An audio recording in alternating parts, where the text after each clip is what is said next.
going to add a shadow light to my DWS779 DeWalt 12-inch saw. I could have bought the DWS780 for $300 more back when I bought this. I chose not to spend that much money for the shadow light. You can add the shadow light on afterwards for about $82. We're going to do that coming up.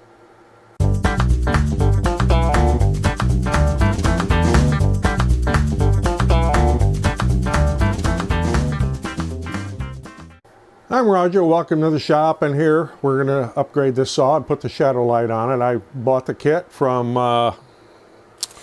M&M Tool and Machinery, and of course I bought this last year in 2020 because I thought I was going to get to it right away, and then I never did, and it just sat on the shelf. Well, now I've got some time and kind of between projects, so we're going to get this done. So at the time I bought it, the entire kit was $82 with shipping and sales tax and all that stuff. Comes with handles, the shadow light itself, the LED, control switch package, and a little wiring harness. And this should be fairly straightforward. I know there's a few other videos out there on doing this, but I'm going to make another one. Okay, our first step here is to remove this little piece. This is where the shadow light will go. Yes, you could use a cordless impact or a drill. I'm choosing to do this by hand. That way nothing gets stripped. It's very easy to overdrive something.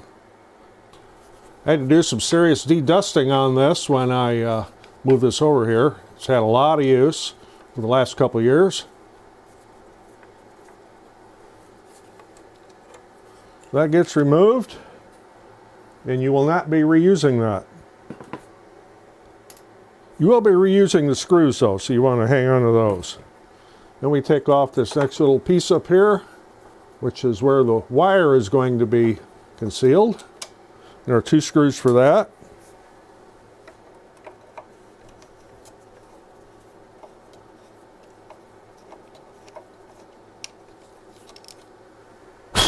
Yeah, we'll get rid of some of the dust. And you will be reusing this. So the light is shown here. It just sits right on there. And you want to make sure that it's out of the way of the screw. There we go. Of course, for this operation, you need to have the saw unlocked and up, as you can see here. Otherwise, the guard covers it up. You can't see it or get to it. There's a little channel up in here that you will see where the wire goes. It just follows right down in that little channel. Then this piece will go right back on top.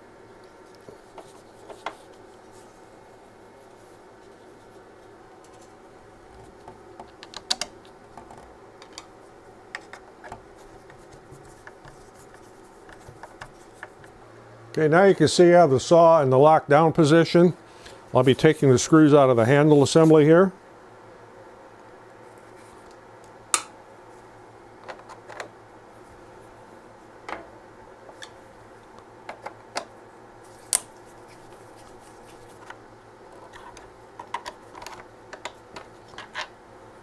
And be sure and take note, there's 2 different types of screws here. The ones from the front have the coarse threads that go into the plastic. These larger ones are machine screws that will probably go into something metal down there. So don't get those mixed up, because you're going to need to know that difference when you go to put this back together.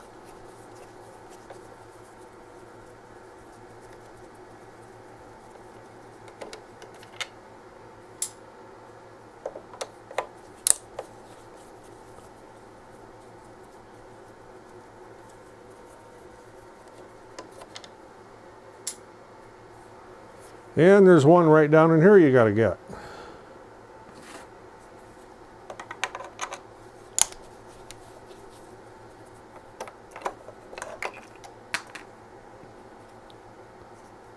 This must be the anti-theft thing that they had in there when they built it.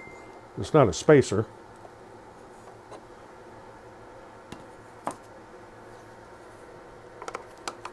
Oop, wrong size there.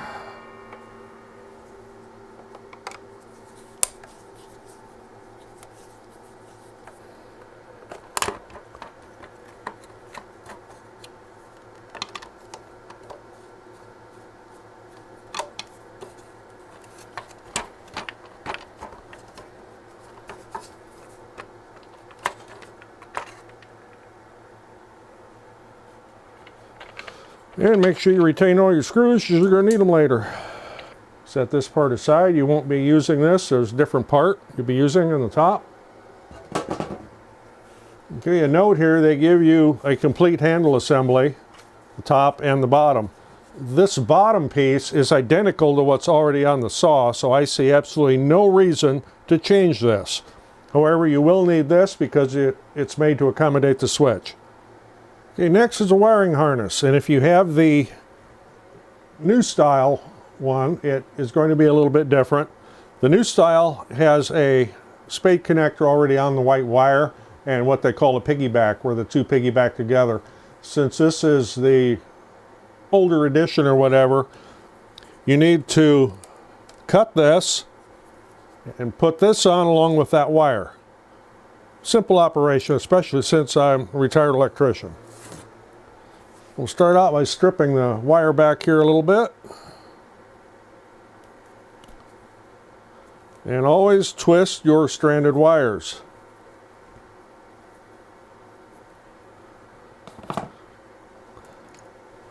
And we'll take this here apart.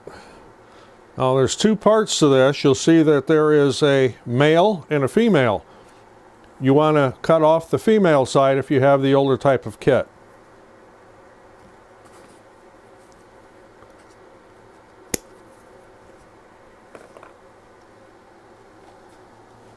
Then we'll strip that back a little bit.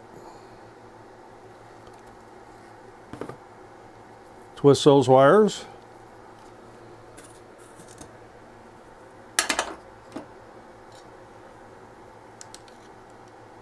Add this one in there with it.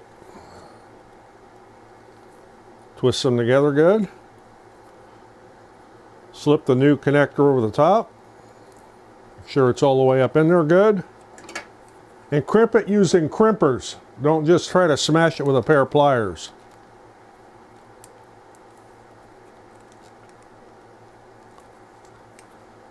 And always pull on your wires a little bit to make sure you have a good connection. Okay, with that done, just plug these two back together. Okay, now for the black wire here, that will go to this switch. And for that, we'll need to take the switch loose.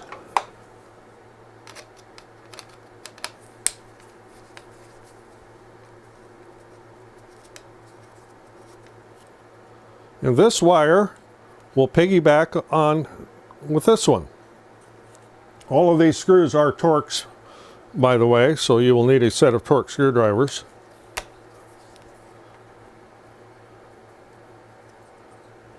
You need to take the screw all the way out.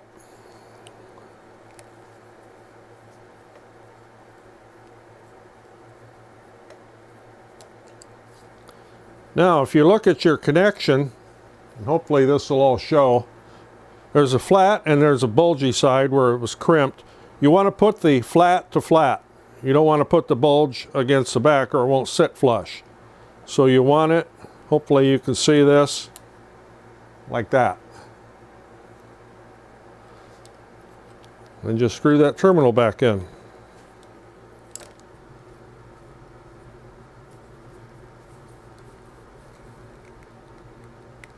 And just get it snug. Don't crank on it or you're going to break that plastic.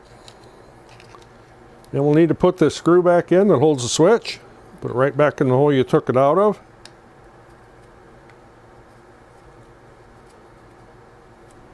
I'm doing a good job of getting my screwdrivers mixed up here. Then you'll need to route your wires up here. You have your laser assembly here, or I should say laser switch assembly. This will plug into the Molex harness here. And there's a square pin and a half round pin, so you can only do it one way. There's also a clip latch on the side. This just plugs into the bottom. And you have the same type of thing. It'll only go in one way.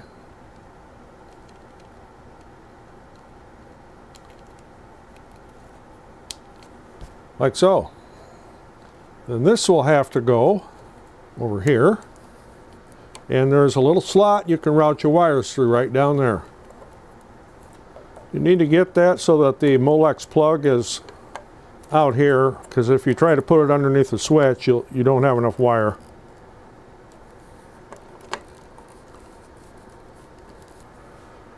Okay, your next step is going to be getting all these wires routed around here nice and pretty so nothing gets pinched. And you'll have your new handle assembly, top handle assembly here.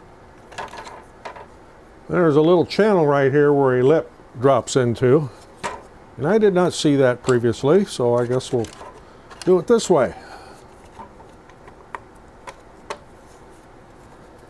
I want to make sure everything lines up good and nothing is pinched anywhere. And you can proceed to putting the screws back in.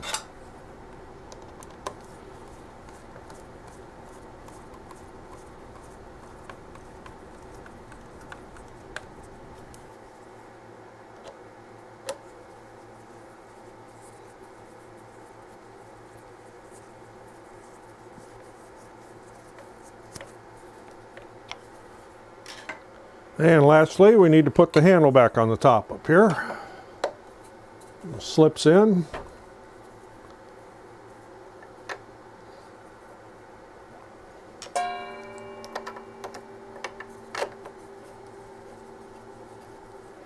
Okay, get some tools cleaned up. We'll try this out. Okay, we've got this plugged in now. I first tried the light and it didn't work. Well, you got to plug it in. So, switch on top here. So, turn the switch on top, we just put on.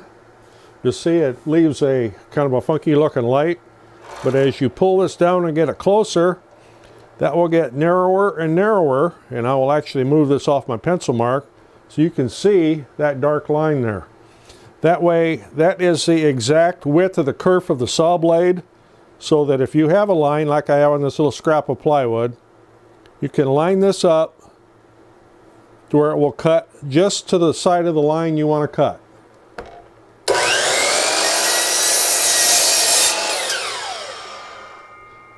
Just like that, perfect cut. So where this saw sits, the lighting's not the best back there because of this small shop area. So this will work out ideal. And it's a lot less than that $300 extra for the DWS780. My big thing is I'm going to have to remember to turn the light off when I'm done. Okay, so there's the process of putting the shadow light kit onto the DeWalt DWS779 and upgrading it to a DWS780. $82 as opposed to the $300 difference between the two saws at the time I bought it. I don't know what the difference would be now, because I've had this for a few years. And I should have put this kit in when I first got it, but we just got too busy and then I kind of forgot about it. And then when I wish I had it, I was too busy to actually do it. As you can see, it didn't take that long. It's just one of those things you kind of keep procrastinating on, and well, now it's done.